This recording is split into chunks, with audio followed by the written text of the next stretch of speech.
नमस्कार, आप देख रहे हैं डीडी न्यूज। आपके साथ मैं हूं गौरव श्रीवास्तव। तो आइए आपको सीधे विज्ञान भवन लिए चलते हैं। आपको बता दें कि केंद्रीय नागरिक उड्डयन मंत्री ज्योतिरादित्य सिंधिया राज्यों और केंद्र शासित प्रदेशों के नागरिक उड्डयन मंत्रियों के साथ वहां पर सम्मेलन को संबोधित कर रहे हैं। सीधे वहां का रुख करते हैं। Whether you look at road, you look at railway, or you look at civil aviation, the demand driver in our country in many ways is going to come from civil aviation. If you look at the metro traffic growth in India, जो बड़े बड़े शहर रहते हैं, हम दिल्ली की बात करें, Mumbai, Calcutta, Chennai, Bangalore,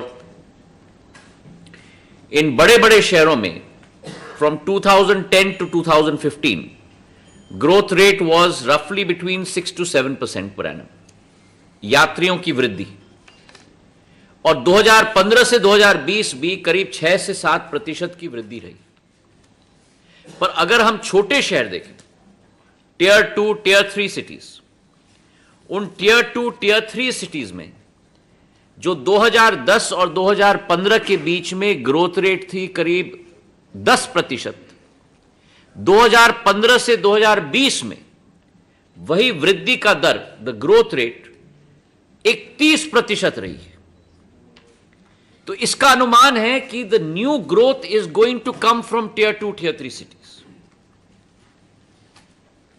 and this is where प्रधानमंत्री जी का जो संकल्प है, उनकी जो सोच है, उनकी जो विचारधारा है कि नागर विमानन क्षेत्र का लोकतांत्रिकरण करना है। We have to democratise civil aviation. Civil aviation is not meant for the chosen few. Civil aviation must be for the common man, उड़े देश का आम नागरिक। And therefore the consistent effort of this government to concentrate on development of airport infrastructure in smaller cities, which will be the new growth areas in the days to come, to provide air connectivity through a viability gap funding mechanism to those unserved or underserved, असेवित या अल्पसेवित airports में connectivity हम लोग provide करें। उस उद्देश्य के साथ उड़ान की योजना शुरुआत की गई थी। और आज आपको कहते हुए मुझे हर्ष है कि 6 सालों में, 2016 में ये शुरुआत हुई थी, 6 सालों में हमने 70 नए एयरपोर्ट उड़ान योजना के तहत बनाए हैं। करीब 2,10,000 फ्लाइट्स उड़ान योजना के तहत ही उड़ पाई, और करीब करीब 1,10,00,000 यात्री उड़ान योजना के तहत सफर कर पाए। मतलब ऐसे लोग जो पहले कल्पना ही नहीं कर पाते थे, who could never think and dream of being able to travel by air, have been able to travel by air because of the viability gap funding that we have put in place with Udan Yojana. An additional fact on that, जहां तक connectivity की बात है, उड़ान योजना के तहत we have been able to connect multiple new centers and states. But along with this achievement also comes a challenge, and that challenge has to do with the cost of air turbine fuel. और पिछले हमारे civil aviation ministers conference में मैंने आप लोगों से, कई लोगों से हम लोग ने अनुरोध किया था, और मैं आज इस मंच के जरिए खास करके धन्यवाद अर्पित करना चाहता हूं। पिछले वर्ष जब हम लोग ने प्रभार संभाला, जनरल साहब और हम दोनों ने, 12 ऐसे राज्य थे जो पहले से ही एक दूर दृष्टिकोण रखते थे। They were forward thinking. They had lowered VAT on ATF many months ago, and therefore they had increased travel to their states, because airplanes will go where the raw material is cheap, and ATF constitutes between 45 to 50% of the cost structure of an airline.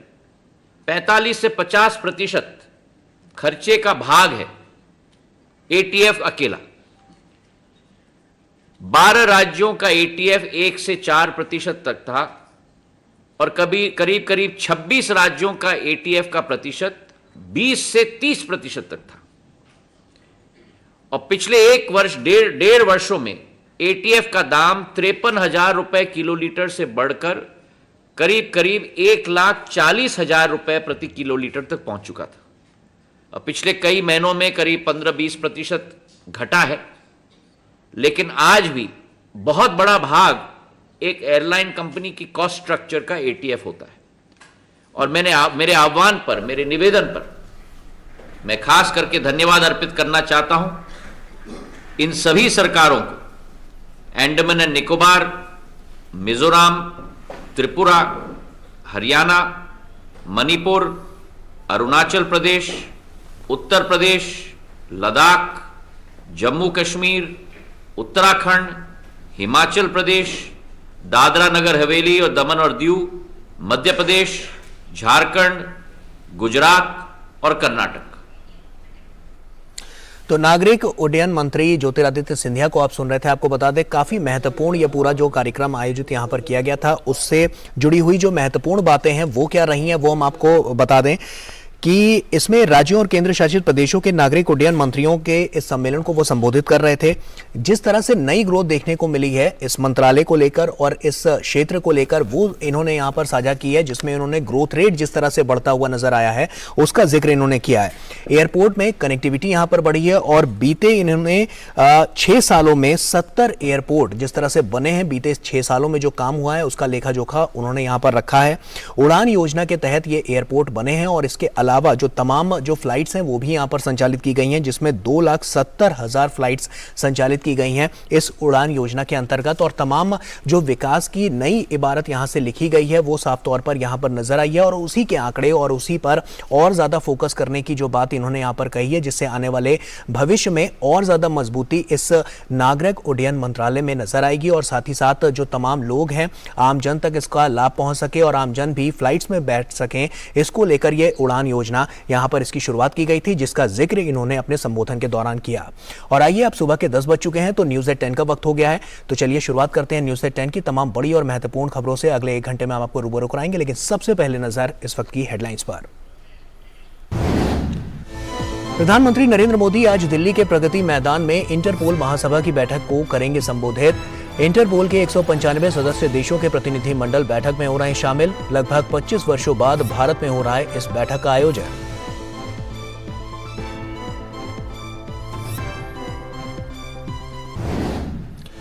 प्रधानमंत्री आज video conferencing के माध्यम से गुजरात के लोथल में राष्ट्रीय समुद्री विरासत परिसर स्थल पर निर्माण कार्य की करेंगे समीक्षा। लगभग 3500 करोड़ रुपए की लागत से विकसित की जा रही इस परियोजना से लोथल को विश्व स्तर का अंतर्राष्ट्रीय पर्यटन केंद्र बनाने में मिलेगी मदद।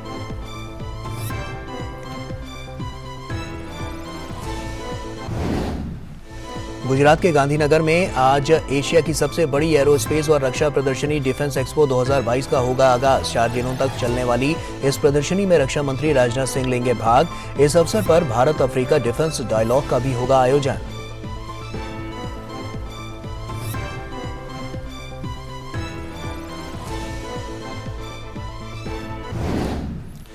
संयुक्त राष्ट्र महासचिव एंटोनियो गुटेरेस आज भारत यात्रा पर पहुंचेंगे नई दिल्ली। मुंबई में 26/11 के शहीदों को देंगे श्रद्धांजलि। 20 अक्टूबर को गुजरात में पीएम मोदी के साथ यूएनएसजी मिशन लाइफ की पुस्तिका, लोगो और टैगलाइन का करेंगे शुभारंभ।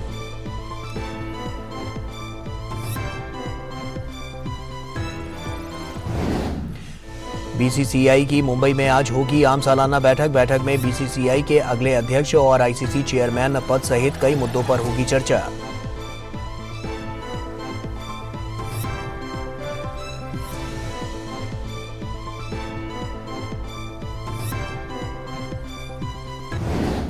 फीफा अंडर 17 महिला विश्व कप में भारतीय टीम का सफर हुआ समाप्त। अंतिम ग्रुप मैच में ब्राजील ने भारत को 5-0 से हराया।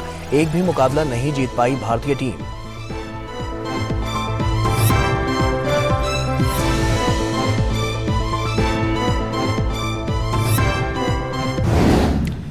फ्रांस और रियल मैड्रिड के स्ट्राइकर करीम बेंजेमा ने जीता सर्वश्रेष्ठ पुरुष खिलाड़ी का प्रतिष्ठित बैलन डी आर पुरस्कार। महिला वर्ग में बार्सिलोना की एलेक्सिया पुटेलस ने जीता पुरस्कार। वहीं मैनचेस्टर सिटी बनी क्लब ऑफ द ईयर।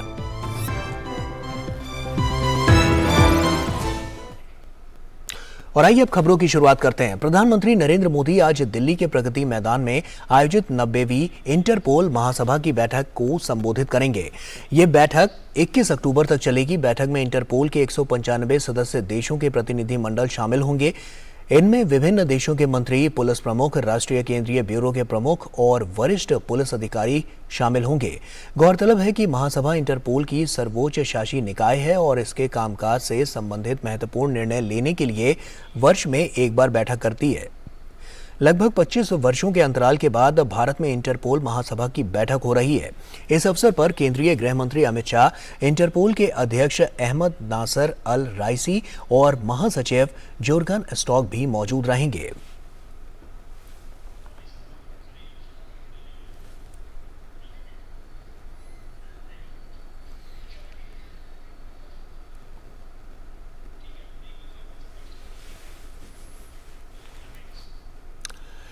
आगे बढ़ते हैं। प्रधानमंत्री नरेंद्र मोदी आज वीडियो कॉन्फ्रेंसिंग के माध्यम से गुजरात के लोथल में राष्ट्रीय समुद्री विरासत परिसर स्थल पर निर्माण कार्य की समीक्षा करेंगे।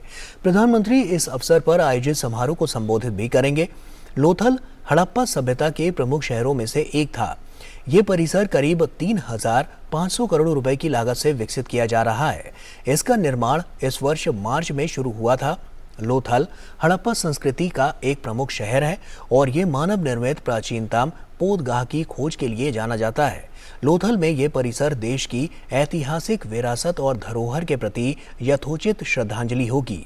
ये अपनी तरह की अनूठी परियोजना होगी जिसमें न केवल भारत की समृद्धि और विविध समुद्री विरासत प्रदर्शित की जाएगी, बल्कि लोथल को विश्व स्तर का अंतर्राष्ट्रीय पर्यटन केंद्र बनाने में भी मदद मिलेगी।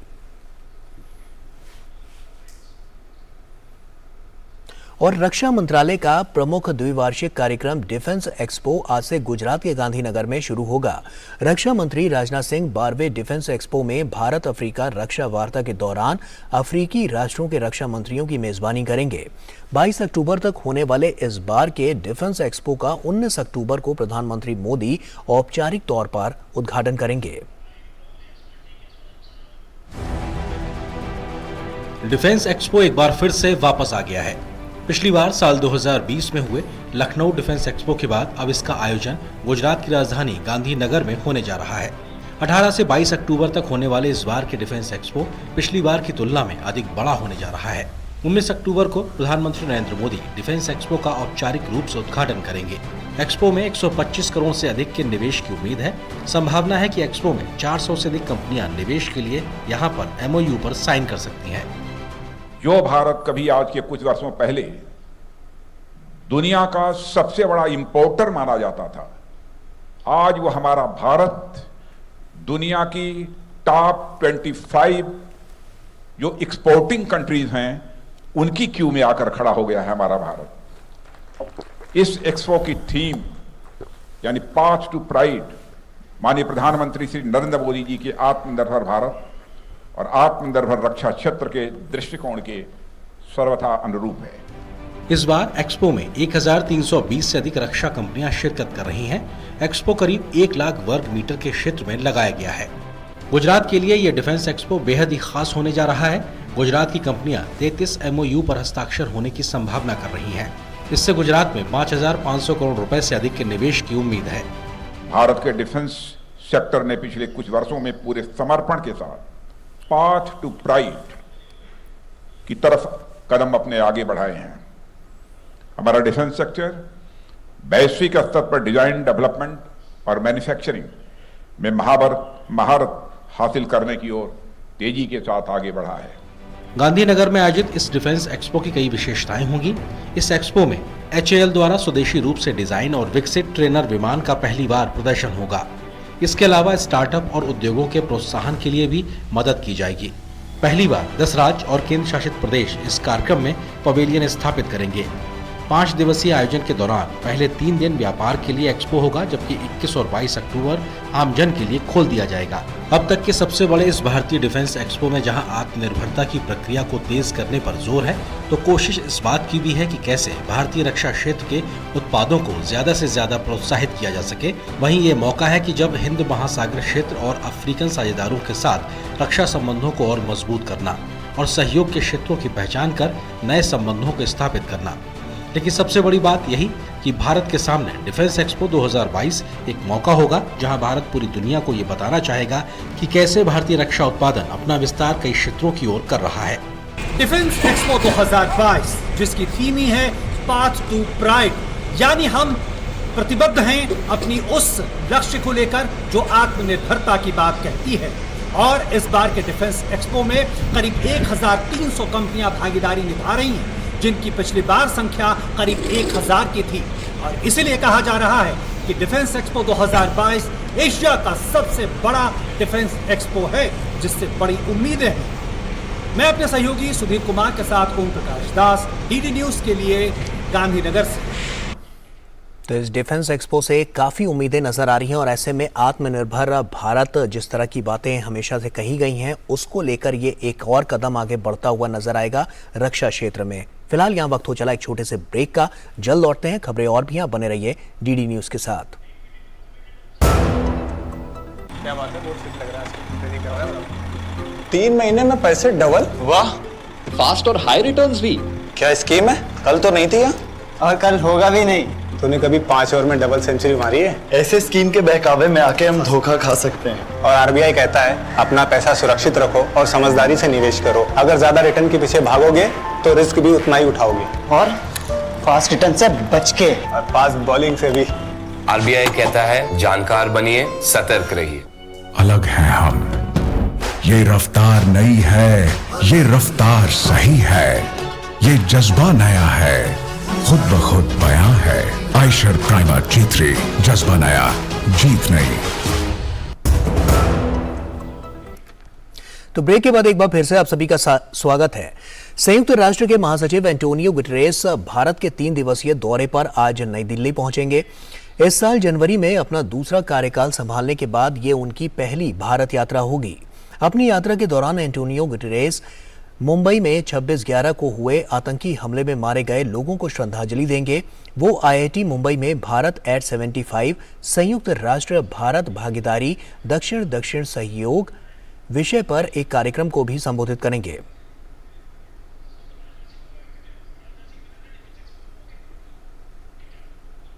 और गुजरात के गांधीनगर में भारत अफ्रीका रक्षा वार्ता 12वें डेफ एक्सपो से इतर आयोजित की जा रही है और रक्षा मंत्री राजनाथ सिंह अफ्रीकी देशों के अपने समकक्षों के साथ बैठक को संबोधित कर रहे हैं। सीधे वहां का रुख करते हैं। Which bind us together. Dating back several centuries, India and Africa share a rich history of political, economic and cultural links.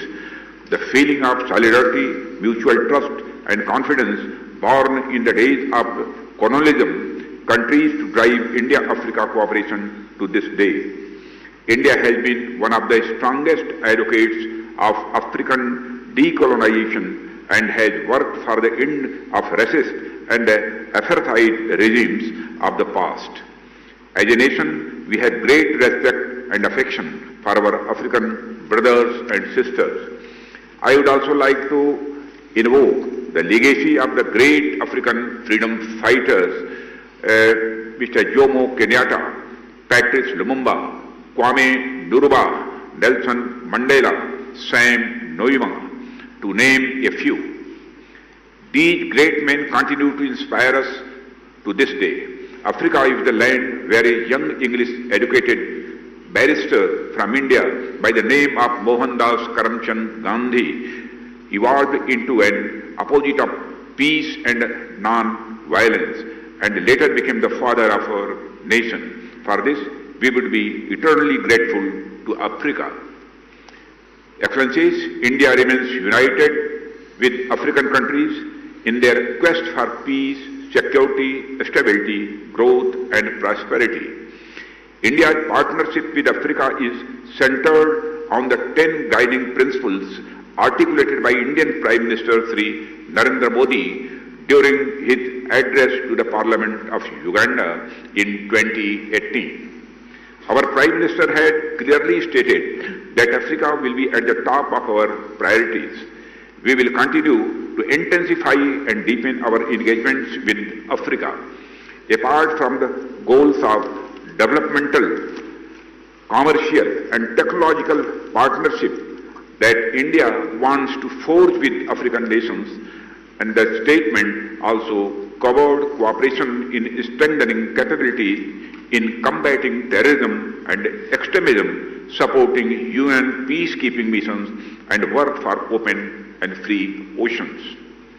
Excellencies, the civilizational ties, including people-to-people contacts, have laid the foundation for free flow of ideas and cultural exchanges, which continue to this day. A sizable population of Indian origin lives in African countries, acting as bridge between Africa and India. Indo-African ties are multifaceted, covering economic, diplomatic, and defense domains. In the defense sector, we share a robust partnership based on the cooperative framework of SAGAR, that is security and growth for all in the region. SAGAR draws upon our ancient ethos of Vasudhaiva Kutumbakam, which means the whole world is one family.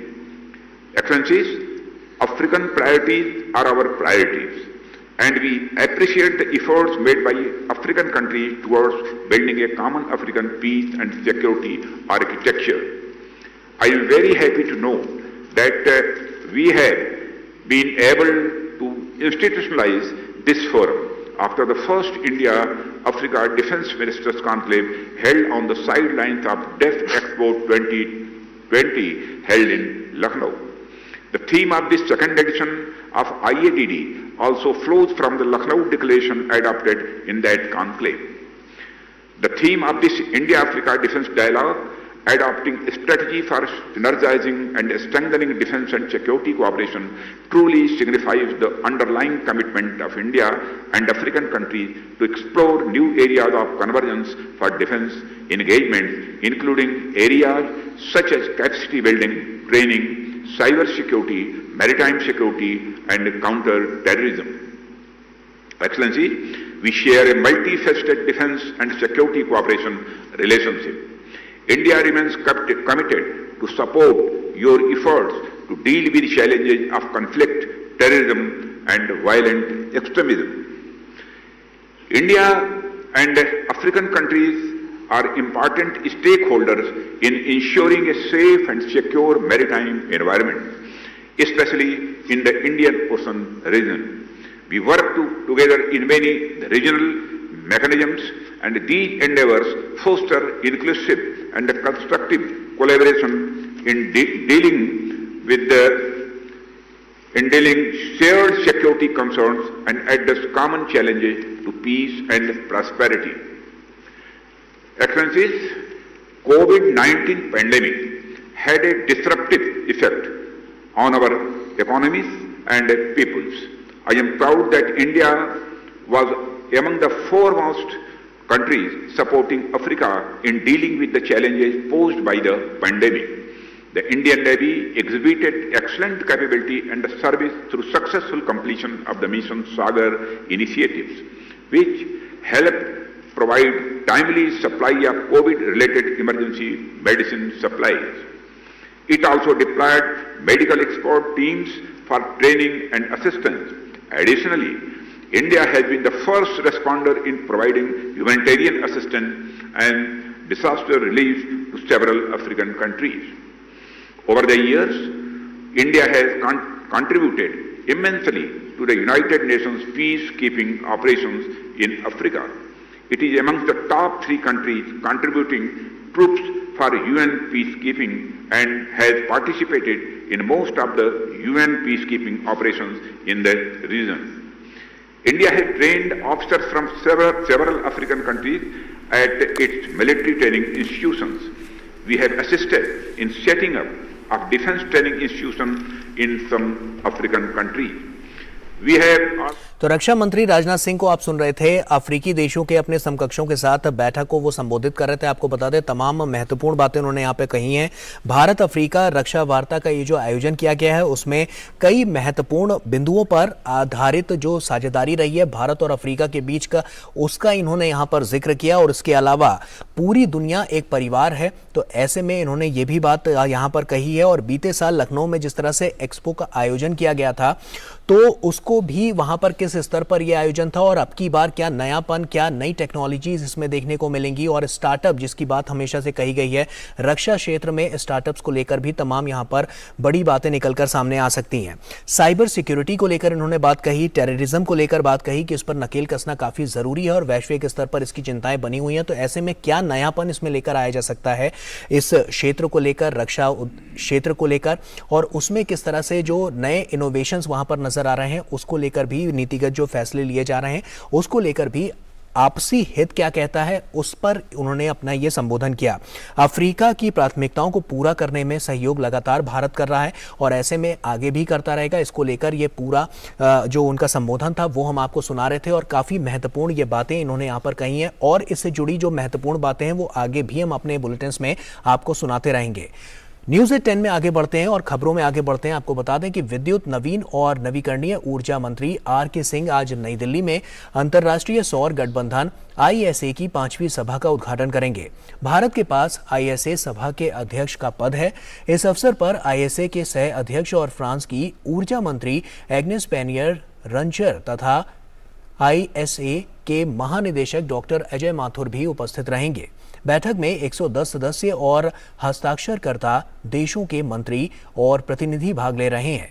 तकनीकी सूत्रों के दौरान आपको बता दें कि तकनीकी जो सत्र हैं उनके दौरान 19 अक्टूबर को 3 वैश्विक सौर रिपोर्ट, विश्व सौर प्रौद्योगिकी रिपोर्ट, विश्व सौर बाजार रिपोर्ट और विश्व सौर निवेश रिपोर्ट जारी की जाएगी। ISA एक अंतर्राष्ट्रीय संगठन है। ये भविष्य में कार्बन मुक्त सौर ऊर्जा को बढ़ावा देने के लिए सभी सदस्य देशों के साथ मिलकर काम करता है। ISA का लक्ष्य 2030 तक सौर ऊर्जा के क्षेत्र में $1 ट्रिलियन अमेरिकी डॉलर के निवेश को आकर्षित करना है। पेंशन और पेंशन भोगी कल्याण विभाग आज नई दिल्ली में साल 2020, 2021 और 2022 के लिए अनुभव पुरस्कार समारोह आयोजित करेगा। इसमें लेखन के लिए पुरस्कार विजेताओं को सम्मानित किया जाएगा। केंद्रीय कार्मिक, लोक शिकायत और पेंशन मंत्री डॉक्टर जितेंद्र सिंह इस पुरस्कार समारोह की अध्यक्षता करेंगे और पेंशन भोगियों की जरूरतों को पूरा करने के लिए पेंशन भोगियों के लिए एकीकृत पोर्टल को भी लॉन्च करेंगे। भारतीय स्टेट बैंक पहला पेंशन वितरण बैंक बन गया है जिसने अपने पोर्टल को पेंशन और पेंशन भोगी कल्याण विभाग के इस पोर्टल के साथ एकीकृत किया है। इससे पहले विभाग ने पेंशन भोगियों की शिकायतों के मूल कारण विश्लेषण उनका किया था, जिसमें पेंशन से जुड़े विषयों को देखने वाले बैंकों के कर्मचारियों के लिए कार्यशालाएं आयोजित की जा रही हैं। प्रधानमंत्री नरेंद्र मोदी के निर्देश पर पेंशन और पेंशन भोगी कल्याण विभाग ने मार्च 2015 में अनुभव नामक एक ऑनलाइन प्लेटफॉर्म को शुरू किया था। इस कार्यक्रम के दौरान केंद्र सरकार के लोक कर्मचारियों जो आगामी महीनों में सेवानिवृत्त होने वाले हैं उनके लिए सेवानिवृत्ति से पहले के परामर्श सत्र भी आयोजित किए जाएंगे। इसमें भविष्य पोर्टल व एकीकृत पेंशन भोगियों के पोर्टल, डिजिटल जीवन प्रमाण पत्र और सेवानिवृत्ति लाभ और पेंशन भोगियों के आयकर से संबंधित मुद्दों पर सत्र शामिल है।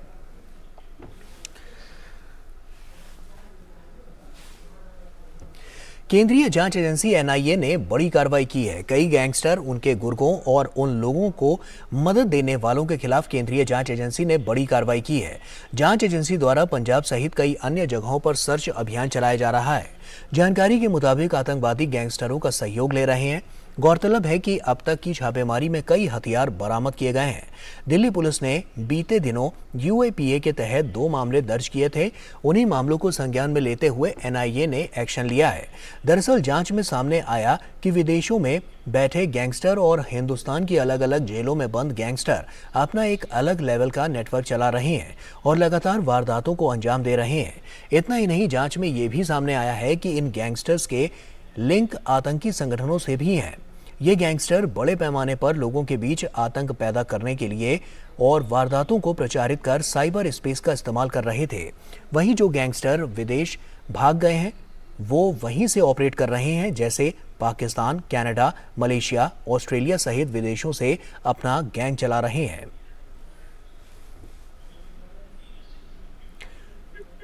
और नीरज सिंह हमारे सहयोगी हमारे साथ फोन लाइन पर जुड़ चुके हैं। नीरज, बहुत बड़ी पहल यहां पर देखने को मिली है एनआईए की तरफ से, और हम जैसा कि जानते हैं कि बड़े खुलासों की यहां पर उम्मीद की जा सकती है, तो ऐसे में अभी तक क्या कुछ निकलकर सामने आया है?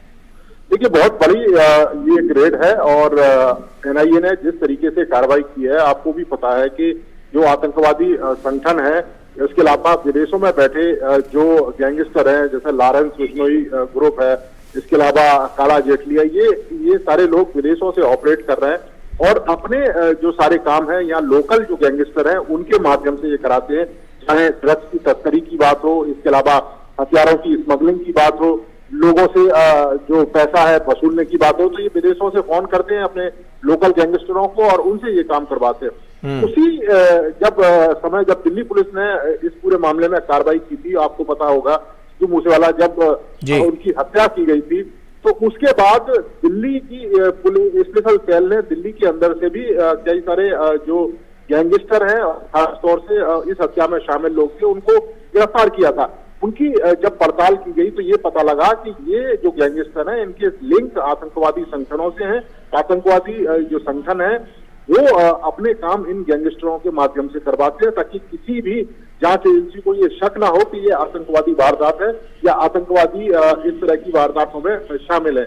यही कारण है कि एक नेक्सस बना हुआ है आतंकवादी और गैंगस्टरों का, क्योंकि ये जो गैंगस्टर हैं, इनके जो मालिक हैं, इनके जो कर्ता धर्ता हैं, वो विदेशों में बैठ के ऑपरेट कर रहे हैं और जो विदेशों में ऑपरेट कर रहे हैं उन्हीं से आतंकवादी सीधे संपर्क में। तो ये एक बड़ा नेक्सस है। आज भी जो कार्रवाई हुई है, दिल्ली में छापेमारी की कार्रवाई चल रही है, पंजाब है, हरियाणा है, राजस्थान है, चंडीगढ़ है, यहाँ पर एनआईए की टीम लगातार छापेमारी की कार्रवाई कर रही है। न केवल हथियार बरामद हुए हैं, बल्कि जो जिस नेक्सस की बात हम गौरव कर रहे हैं, उस नेक्सस से रिलेटेड भी कई सारी जो चीजें हैं वो एनआईए ने जब्त की हैं। जिस तरीके से मेल के थ्रू, व्हाट्सएप के थ्रू ये एक दूसरे को कम्युनिकेट कर रहे थे, बता रहे थे कि कौन कौन सी घटना को करना है, किस पैसा वसूलना है, ड्रग्स तस्करी कहां से उठानी है और कहां पहुंचानी है। तो ये तमाम सबूत एनआईए के हाथ लगे हैं, लेकिन अभी भी छापेमारी की कार्रवाई गौरव चल रही है। जिन गैंगस्टरों से ये तार जुड़े हुए बताए जा रहे हैं और लगातार जो छापेमारी चल रही है उसमें भी बड़े खुलासों की उम्मीद की जा रही थी, तो ऐसे में जो गैंगस्टर अभी तक हाथ में आए हैं उनके खिलाफ किस तरह से आगे की कार्रवाई की जाएगी?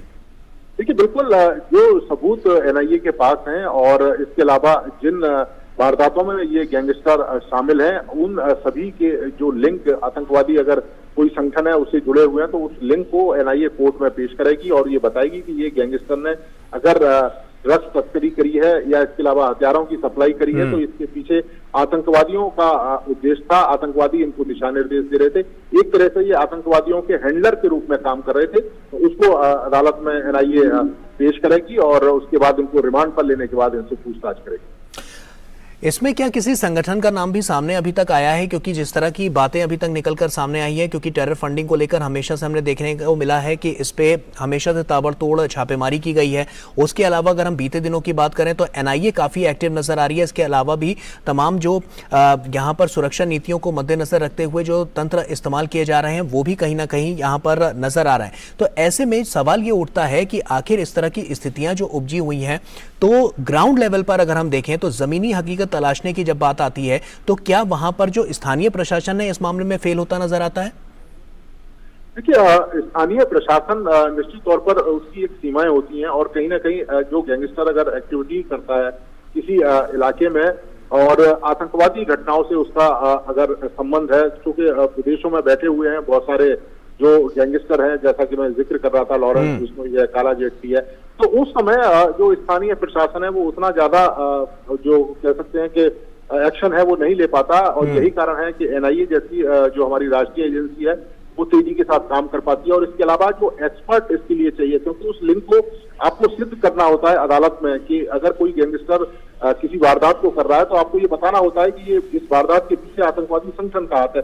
तो उसको सिद्ध करना एक बड़ी चुनौती होती है, क्योंकि एनआईए के पास अपने एक्सपर्ट हैं, एनआईए के पास तमाम तरह के टूल्स हैं। और दूसरा, जो आतंकवादी संगठन है वो डायरेक्ट इन्वॉल्व नहीं होते हैं उसमें, क्योंकि कई सारे आतंकवादी संगठनों ने क्या करा है कि खाड़ी देशों में, कनाडा में, या दूसरे मुल्कों में अपनी जो एक तरह से कह सकते हैं कि शेल कंपनियां बना रखी हैं, उन शेल कंपनियों के मार्फत वो कारोबार दिखाते हैं कागजों में, जबकि ऐसा होता नहीं है। उन्हीं शेल कंपनियों के मार्फत पैसा इन तक पहुंचता है। तो इनडायरेक्ट तरीके से जो आतंकवादी संगठन है इस पूरे मामले में इन्वॉल्व है, और वो जो चैन है वो एनआईए ने पकड़ी है, और एनआईए ने ये देखा है कि जो आतंकवादी हैं और वो गैंगस्टर हैं, इनमें एक गठजोड़ बनना है जो देश की सुरक्षा के लिए एक बड़ी चुनौती है। यही कारण है कि इससे पहले भी कई बार छापेमारी की कार्रवाई एनआईए ने। शुक्रिया नीरज, तमाम जानकारियां हमसे साझा करने के लिए। तो बहुत महत्वपूर्ण पहल यहां पर एनआईए की तरफ से, और लगातार जो छापेमारी है वो ताबड़तोड़ जारी है। आगे और भी खुलासे इसमें हो सकते हैं, इस बात की उम्मीद जताई जा रही है। आगे बढ़ते हैं। प्रतिबंधित आतंकी संगठन लश्कर-ए-तैयबा के हाइब्रिड आतंकी इमरान बशीर गनी को शोपिया पुलिस ने गिरफ्तार कर लिया है। पुलिस ने बताया है कि इमरान बशीर गनी ने शोपिया के हरमेन में ग्रेनेड फेंका था, जिसमें उत्तर प्रदेश के 2 निवासियों की मौत हो गई। पुलिस ने इलाके में घेराबंदी कर दी है और मामले की में आगे की जांच की जा रही है।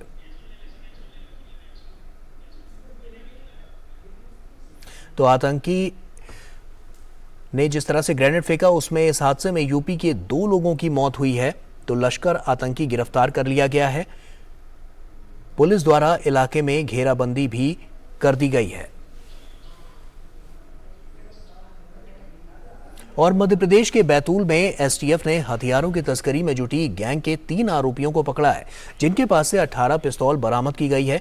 मध्य प्रदेश एसटीएफ के आईजी संजय कुमार पाठक के मुताबिक गिरफ्तार तीनों आरोपी पिस्तौल को पंजाब के लुधियाना जिले में बेचना चाहते थे। पहले भी ये लोग इस तरह से पिस्तौल बेच चुके हैं। मामले में आगे की जांच की जा रही है।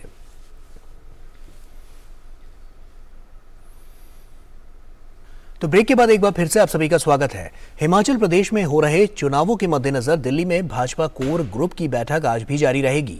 कल प्रदेश के वरिष्ठ नेताओं ने इस बैठक में भाग लिया और टिकट आवंटन को लेकर चर्चा की। देर शाम को भाजपा अध्यक्ष जेपी नड्डा के आवास पर कोर ग्रुप के नेताओं की बैठकें हुई, जिसमें केंद्रीय गृह मंत्री अमित शाह भी मौजूद रहे। हिमाचल प्रदेश के मुख्यमंत्री सहित तमाम नेता आज दिल्ली में उम्मीदवारों की चयन और रणनीति को लेकर चर्चा करेंगे।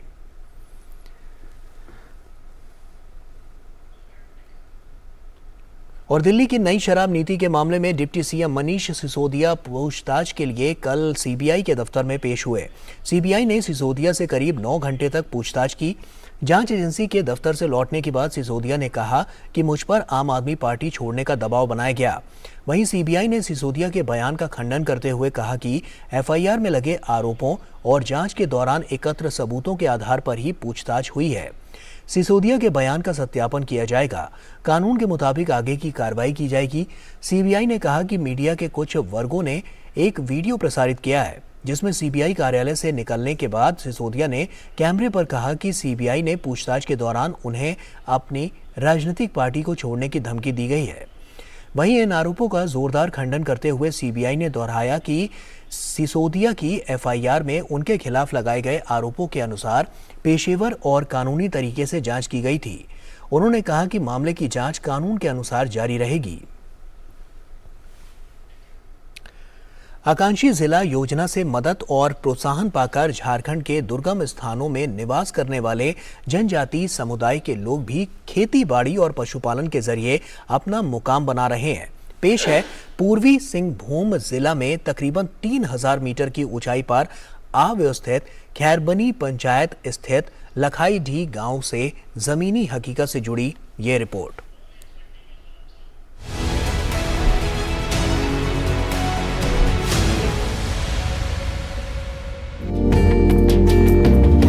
पूर्वी सिंहभूम जिले का लखाईडीह गांव समुद्र तल से तकरीबन 3000 मीटर ऊंचाई पर स्थित है। पहाड़ के ऊपर बसे ग्रामवासियों का जीवन काफी संघर्षपूर्ण है, लेकिन उन्हें आकांक्षी जिला योजना से संबल मिल रहा है। इससे वे अपनी जिंदगी को आसान बनाने में जुटे हैं। यहाँ के मेहनतकश जनजातीय समुदाय के लोगों ने 1 एकड़ से अधिक पथरीली और पहाड़ी भूमि में टमाटर, बैंगन, फूल गोभी, बंधा गोभी और मिर्च की खेती कर उसे हरा भरा बना डाला है। इस इलाके में 2 एकड़ 40 डिसमिल में धान की खेती लाइन विधि से की जा रही है, जिसमें झारखंड ट्राइबल डेवलपमेंट सोसाइटी स्थानीय लोगों को भरपूर सहयोग दे रही है। सब्जी और धान की खेती से जहां घरों में खुशहाली आ रही है, वहीं इससे कई लोगों को स्थानीय स्तर पर रोजगार मिल रहा है। सबसे करने की जानकारी भी बहुत मिले हैं। फिर दवा के लिए भी जानकारी मिले हैं। फिर इसमें हम लोग का रासायनिक खाद भी मिले हैं, जैविक खाद भी मिले हैं। बहुत लाभ मिले हम लोग को। हम लोग खेती कर रहे हैं, सब्जी, धान और टमाटर, भिंडी, मिर्चा। जल परियोजना के अंतर्गत जो हम लोगों ने गांव के लोगों को नई तकनीक नई विधि से हम लोगों को खेती करने के बारे में जो उनको बताए थे, वो अब उसी के माध्यम से लोग अभी कर रहे हैं। इससे ये भी साबित होता है कि इस विधि के माध्यम से उन लोगों को काफ़ी इससे लाभ प्रदान हुआ था। आकांक्षी जिला पूर्वी सिंहभूम में जनजाति समुदाय की आर्थिक दशा में सुधार लाने में पशुधन योजना भी काफी लाभदायक साबित हो रही है। जिले के खैरवानी पंचायत में सबर जनजाति समुदाय के बीच सूअर, बकरी और बतख वितरित किए गए हैं और उन्हें इसके लिए प्रशिक्षित भी किया जा रहा है। इस तरह के वैकल्पिक साधन से कृषि के साथ साथ उन्हें आमदनी बढ़ाने का एक और जरिया मिल गया है। 3 लाभुक को सूअर मिला था और 2 लाभुक को बकरी मिला था। तो उसमें से 3 लाभुक जो सूअर मिला था उनको भी बच्चा दिया गया है और उसको देखभाल के लिए मैं समय समय में इसके घर आता हूँ और उनको गाइडलाइन करता हूँ कि किस तरह से उसको खाना पीना खिलाया जाए और किस तरह से बीमारी से बचाया जाएगा। और इसको बेचने का तरीका हम समय समय में बताते हैं कि कैसे बेचेंगे। इसको 2-5 हजार करके भी बिक्री होता है हम लोग गाँव शहर में।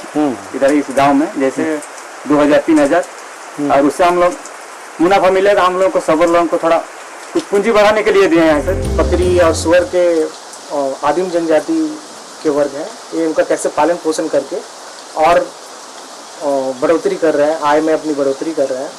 और ये जो परियोजना है ये बहुत ही सफल है। चारों तरफ से पहाड़ और जंगल से घिरा यह इलाका बहुत ही सुंदर है, जिसके कारण जिला प्रशासन इसे पर्यटन स्थल के रूप में विकसित करने में भी लगा हुआ है। साथ ही कनेक्टिविटी में सुधार के लिए पहाड़ की चोटी पर मोबाइल टावर भी लगाने का प्रस्ताव है। हरडी एक बहुत ही खूबसूरत पहाड़ों के बीच में नेचर के एक बास्केट की तरह एक बहुत ही खूबसूरत जगह है, जो एक पर्यटन को भी काफ़ी आकर्षित करने के मुद्दे से अगर देखा जाए तो उसके विकास के लिए भी हमने एक वहाँ पे गेस्ट हाउस बनाने का प्रपोजल जो है वो पर्यटन विभाग को बना के भेजा हुआ है। दूसरा कि वहाँ पे मोबाइल टावर की कनेक्टिविटी काफ़ी कम है, तो उसमें भी अभी मोबाइल टावर कनेक्टिविटी का काम शुरू हो गया है। पथरीली और पहाड़ी भूमि में खेती तथा पशुपालन को नया आयाम देकर यहाँ के जनजाति समुदाय के लोगों ने साबित कर दिया है कि अगर उन्हें आकांक्षी जिला योजना जैसे कार्यक्रमों का साथ मिले तो वे हर भूभाग को हरा भरा करने का जज्बा रखते हैं, क्योंकि पर्यावरण रक्षा और पशुओं से प्रेम उनके संस्कारों में बसा है। Bureau report, DD news.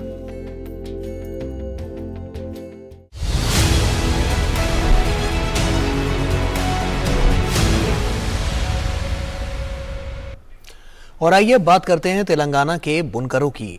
Narayan पेट की साड़ियां पूरे देश में प्रसिद्ध हैं, लेकिन उनको बनाने वाले बुनकर बदहाली के आंसू रो रहे हैं। सरकारों ने वायदे तो बहुत किए, लेकिन कभी उनकी दुखती रग को सहलाने के लिए कुछ नहीं किया। पेश है नारायण पेट के बुनकर गांव कोटकोंडा से हमारे संवाददाता की ये ग्राउंड रिपोर्ट। ये दास्तान है तेलंगाना के जिला नारायणपेट साड़ी बुनकरों के गांव कोटकोंडा की, जहां हर घर से आपको ये खटखट की आवाज सुनाई देगी। इस गांव के लोगों की कई पीढ़ियां प्रसिद्ध नारायणपेट साड़ियां बनाने में ही निकल गई।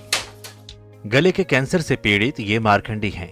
पूरी जवानी साड़ियां बनाने के लिए हैंडलूम पर बिता दी। आज मारकंडी कैंसर के इलाज के लिए जूझ रहे हैं। बेहतर भविष्य के सपने मारकंडी की बेटी शाव्या की आंखों में आंसू बनकर डबडबा रहे हैं। न आयुष्मान कार्ड यहाँ सरकार ने लागू होने दिया और न ही राज्य सरकार से कोई सहायता मिल रही है। मेरे पिता इसी काम को शुरू से करते रहे हैं। मेरे पिता को कैंसर हो गया है। हमारा पूरा परिवार मुश्किल में है। सरकार ने हमारी किसी भी तरह की मदद नहीं की। मेरे पिता की तबीयत बहुत नाजुक है। सरकार को हमारी मदद करनी चाहिए। पिता के इलाज के लिए हमारे पास पैसे नहीं हैं। कृष्णवेड़ी के सिर से बुनकर पिता का साया पहले ही उठ गया था। मां चंद्रिमा ही जो घर को हैंडलूम से चला रही थी, लेकिन 10 सितंबर 2022 को वो भी साथ छोड़ गई। उम्मीद थी कि राज्य सरकार से नेथना बीमा योजना से सहायता होगी, लेकिन अभी तक धेला नहीं मिला। हैंडलूम में हमें बहुत दिक्कत है। मेरे माता पिता इसी काम को करते हुए मर गए। हमें कोई भी सहायता नहीं मिली। इस काम में कोई कमाई नहीं है, इसलिए मेरा पति दूसरे शहर जाकर मजदूरी कर रहा है। हैंडलूम वर्करों की लाचारी की कहानी यहाँ नहीं रुकती। गांव का ही कुरमिया अपने हाथ से परेशान है। सुबह से शाम हैंडलूम चलाने से उसे हाथ में दिक्कत होने लगी है। दर्द के साथ सिर्फ इसलिए काम कर रहा है कि 2 वक्त की रोटी उसके परिवार को मिल जाए। 10वीं के बाद मैंने अपने पिता के काम को संभाला। मेरी जिंदगी इसी पर निर्भर है। परिवार को मैं इसी से पाल रहा हूँ। राज्य सरकार से मुझे कोई सहायता नहीं मिली है।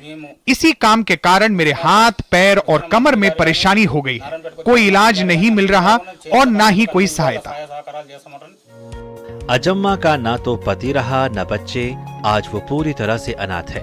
सिर छुपाने को छत नहीं, काम करने को हैंडलूम नहीं। कुष्ठ रोग से पीड़ित है। हाथ और पैर सही से साथ नहीं देते, लेकिन फिर भी दूसरों के यहाँ मजदूरी करके बस पेट भर रही है। मेरा पति नहीं है, बेटा नहीं है, मैं अनाथ हूँ। मेरा घर भी नहीं है, रिश्तेदारों के घर सर छुपा रही हूँ। मेरी हालत बहुत खराब है। दूसरों के घर काम करके अपना पेट भर रही हूँ। साड़ी के काम को करते करते कृष्णनया जवानी से बुढ़ापे में प्रवेश कर गया, लेकिन इतना पैसा भी नहीं बना पाया कि एक ढंग की छत सिर पर हो। लोन लेने के लिए चप्पलें घिस दी, लेकिन लोन के नाम पर फूटी कौड़ी नहीं मिली। मैंने कई बार लोन के लिए चक्कर लगाया, ना तो मुझे लोन मिला और ना ही घर। 15 दिन हम पति पत्नी काम करते हैं और बस 2000 रुपए मजदूरी मिलती है। कृष्णनया की मां सत्यमा को ठीक से दिखाई नहीं देता, लेकिन पेट की भूख है जिसको शांत करने के लिए अंधी होती जा रही आंखों को काम में लगाना पड़ता है। मैं बचपन से इसी काम को करती रही हूँ, जिसके कारण मेरी आंखों में दिक्कत हो गई है। मुझे किसी भी तरह की कोई सहायता नहीं मिली। मुझे ठीक से दिखाई नहीं दे रहा और मेरे पैरों में भी दर्द होता है। अपने पूर्वजों की कला को संभालने का काम करने वाले युवाओं के सपने भी अब इस काम से टूट रहे हैं। प्रभाकर साड़ियों की डिजाइन भी बनाता है और हैंडलूम का काम भी करता है, लेकिन बेहतरी की कोई आस प्रभाकर को दिखाई नहीं देती। वो सब्सिडी लोन है ना, वो उसको अप्लाई करने को उसमें मुश्किल आता। वो साइट नहीं काम करता अच्छा, ऐसा वो कुछ नहीं मालूम। ऐसा बीच बीच में वो काम बंद होता, करने का गए तो भी ऐसा। ये हैंडलूम का काम करने वाले कुछ घरों की कहानी नहीं है, बल्कि हर घर की किसी न किसी सहायता की आस में दिन गुजार रहा है। और आस है कि सिर्फ चुनाव के समय दिखाई जाती है। जैसे ही चुनाव खत्म, इनकी आस भी खत्म। नारायणपेट के कोटाकुंडा गांव के बुनकरों की जिंदगी हैंडलूम के इन्हीं धागों में उलझ कर रह गई है। न पेट भरता है, न घर चलता है।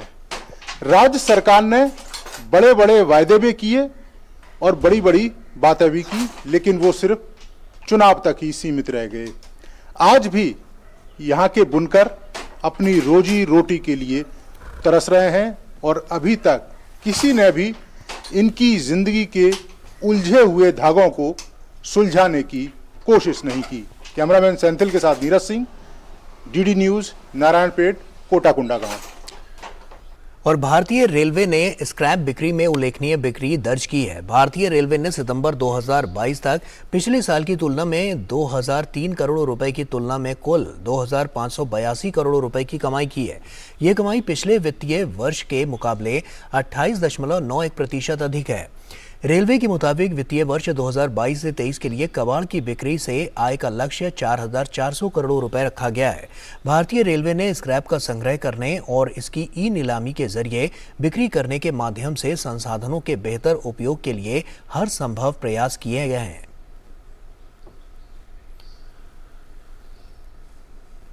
और रूस ने एक बार फिर यूक्रेन की राजधानी कीव समेत पूरे यूक्रेन पर हमला तेज कर दिया है। सोमवार तड़के राजधानी कीव में हुए कामिकेज ड्रोन हमलों में 8 लोगों की मौत हो गई। लगातार हो रहे इन हमलों से यूक्रेन के कई शहरों में बिजली आपूर्ति बाधित हुई है।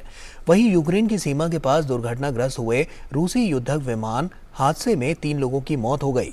अमेरिका ने उन कंपनियों के खिलाफ कार्रवाई की चेतावनी दी है जो ईरान के ड्रोन कार्यक्रम में शामिल हो रहे हैं। और यूक्रेन के राष्ट्रपति व्लादिमीर ज़ेलेंस्की ने कहा है कि रूसी सेना ने ड्रोन से नए हमले किए हैं। जेलेंस्की ने कहा है कि जवाबी कार्रवाई करते हुए यूक्रेन ने कुछ ड्रोन को मार गिराया है। हालांकि अपने एक वीडियो संबोधन में जेलेंस्की ने ये नहीं बताया कि हमले कहां हुए थे। गौरतलब है कि कीव, निप्रो और सूमी क्षेत्रों में हुए हमलों में बुनियादी ढांचों को काफी नुकसान पहुंचा है। सैकड़ों कस्बों और गांवों में बिजली आपूर्ति भी बाधित हुई है। ताजा हमलों में राजधानी कीव पर 28 ड्रोनों ने निशाना बनाया। अमेरिका ने कीव और अन्य यूक्रेनी शहरों पर रूसी हमलों की निंदा की है। व्हाइट हाउस की प्रेस सचिव करीन जीन पियरे ने कहा है कि अमेरिका यूक्रेन के साथ खड़ा है और जब तक जरूरी हो वो यूक्रेन का साथ देगा। अमेरिका अगले हफ्ते यूक्रेन को $725 मिलियन की सुरक्षा सहायता पैकेज देगा, वहीं जिसके तहत गोला बारूद और सैन्य वाहनों को यूक्रेन में भेजा जाएगा। फीफा अंडर 17 महिला विश्व कप में भारतीय टीम का सफर लगातार तीसरी हार के साथ समाप्त हो गया। सोमवार को खेले गए ग्रुप के तीसरे और अंतिम मैच में भारत को ब्राजील के हाथों 0-5 से हार का सामना करना पड़ा। मेजबान होने के कारण भारत को इस प्रतियोगिता में खेलने का मौका मिला था। फ्रांस और रियल मैड्रिड के स्ट्राइकर करीम बेंजेमा ने सर्वश्रेष्ठ पुरुष खिलाड़ी का प्रतिष्ठित बैलन डी और पुरस्कार जीत लिया है। 2021 से 22 सत्र में शानदार प्रदर्शन करने वाले बेंजेमा ने पहली बार इस पुरस्कार को जीतने में सफलता पाई है। पुरस्कार की रेस में उन्होंने बायर्न म्यूनिख के सादियो माने और मैनचेस्टर सिटी के केविन डी ब्रायन को पीछे छोड़ा।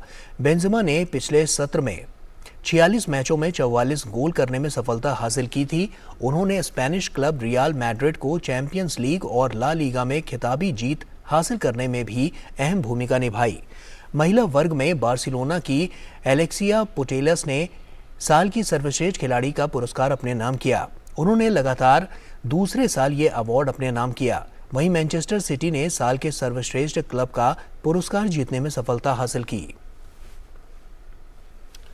भारतीय क्रिकेट कंट्रोल बोर्ड की सालाना बैठक आज मुंबई में हो रही है। इस बैठक में बीसीसीआई के अगले अध्यक्ष और आईसीसी चेयरमैन पद सहित कई मुद्दों पर चर्चा होगी। सदस्य इस पर चर्चा करेंगे कि बीसीसीआई को आईसीसी चेयरमैन पद के लिए उम्मीदवार खड़ा करना चाहिए या फिर मौजूदा चेयरमैन ग्रेग बार्कले को ही दूसरे कार्यकाल के लिए समर्थन देना चाहिए। आईसीसी के शीर्ष पद के लिए नामांकन की अंतिम तिथि 20 अक्टूबर है। आईसीसी बोर्ड की 11 से 13 नवंबर के बीच मेलबर्न में बैठक होगी। बीसीसीआई के नए अध्यक्ष की रेस में पूर्व क्रिकेटर रोजर बिन्नी का नाम सबसे आगे चल रहा है। वहीं राजीव शुक्ला का उपाध्यक्ष, जय शाह का सचिव, आशीष शेलार का कोषाध्यक्ष, देवजीत सैकिया का संयुक्त सचिव और अरुण धूमल का आईपीएल चेयरमैन बनना तय माना जा रहा है।